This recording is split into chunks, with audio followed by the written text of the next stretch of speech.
Allu Arjun regular bail petition పై నాంపల్లి కోర్టులో వాదనలు ప్రారంభమయ్యాయి. అల్లు అర్జున్ తరపున అడ్వకేట్ నిరంజన్ రెడ్డి వాదనలు వినిపిస్తున్నారు.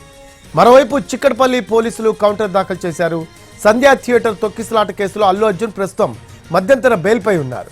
హైకోర్టు ఆయనకు 4 వారాల మధ్యంతర బెయిల్ మంజూరు చేసింది. దీంతో రెగ్యులర్ బెయిల్ కోసం ఆయన నాంపల్లి కోర్టును ఆశ్రయించారు. అంతకుముందు 14 రోజుల రిమాండ్ ముగియడంతో 3 రోజుల క్రితం అల్లు అర్జున్ వర్చువల్గా విచారణకు హాజరయ్యారు.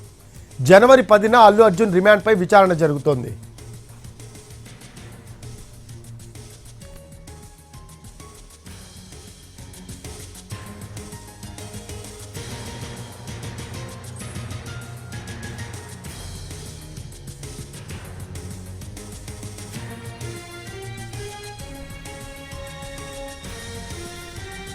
Allu Arjun regular bail petition పై నాంపల్లి కోర్టులో వాదనలు ప్రారంభమయ్యాయి. అల్లు అర్జున్ తరపున అడ్వకేట్ నిరంజన్ రెడ్డి వాదనలు వినిపిస్తున్నారు. మరోవైపు చిక్కడపల్లి పోలీసులు కౌంటర్ దాఖలు చేశారు. సంధ్యా థియేటర్ తొక్కిసలాట కేసులో అల్లు అర్జున్ ప్రస్తుతం మధ్యంతర బెయిల్పై ఉన్నారు. హైకోర్టు ఆయనకు 4 వారాల మధ్యంతర బెయిల్ మంజూరు చేసింది. దీంతో రెగ్యులర్ బెయిల్ కోసం ఆయన నాంపల్లి కోర్టును ఆశ్రయించారు.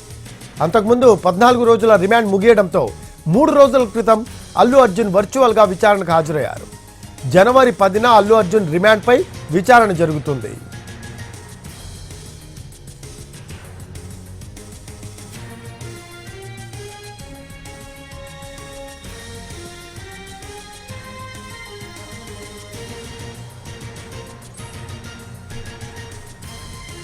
Allu Arjun regular bail petition పై నాంపల్లి కోర్టులో వాదనలు ప్రారంభమయ్యాయి. అల్లు అర్జున్ తరపున అడ్వకేట్ నిరంజన్ రెడ్డి వాదనలు వినిపిస్తున్నారు. మరోవైపు చిక్కడపల్లి పోలీసులు కౌంటర్ దాఖలు చేశారు. సంధ్యా థియేటర్ తొక్కిసలాట కేసులో అల్లు అర్జున్ ప్రస్తుతం మధ్యంతర బెయిల్పై ఉన్నారు. హైకోర్టు ఆయనకు 4 వారాల మధ్యంతర బెయిల్ మంజూరు చేసింది. రెగ్యులర్ బెయిల్ కోసం ఆయన నాంపల్లి కోర్టును ఆశ్రయించారు. అంతకుముందు 14 రోజుల రిమాండ్ ముగియడంతో 3 రోజుల క్రితం అల్లు అర్జున్ వర్చువల్గా విచారణకు హాజరయ్యారు. జనవరి 10న అల్లు అర్జున్ రిమాండ్పై విచారణ జరుగుతోంది.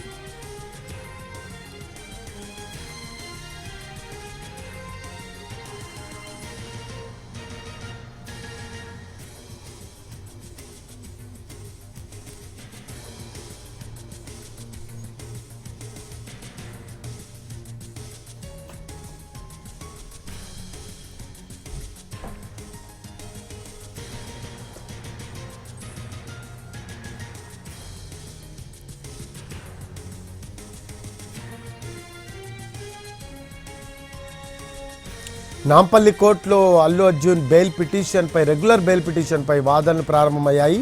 అల్లు అర్జున్ తరపున అడ్వకేట్ నిరంజన్ రెడ్డి వాదనలు వినిపిస్తూ ఉన్నారు. మరోవైపు చిక్కడపల్లి పోలీసులు కౌంటర్ దాఖలు చేశారు. సంధ్యా థియేటర్ తొక్కిసలాట కేసులో అల్లు అర్జున్ ప్రస్తుతం మధ్యంతర బెయిల్పై ఉన్నారు. హైకోర్టు ఆయనకు 4 వారాల మధ్యంతర బెయిల్ మంజూరు చేసింది. దీంతో రెగ్యులర్ బెయిల్ కోసం ఆయన నాంపల్లి కోర్టును ఆశ్రయించారు. అంతకుముందు 14 రోజుల రిమాండ్ ముగియడంతో 3 రోజుల క్రితం అల్లు అర్జున్ వర్చువల్గా విచారణకు హాజరయ్యారు.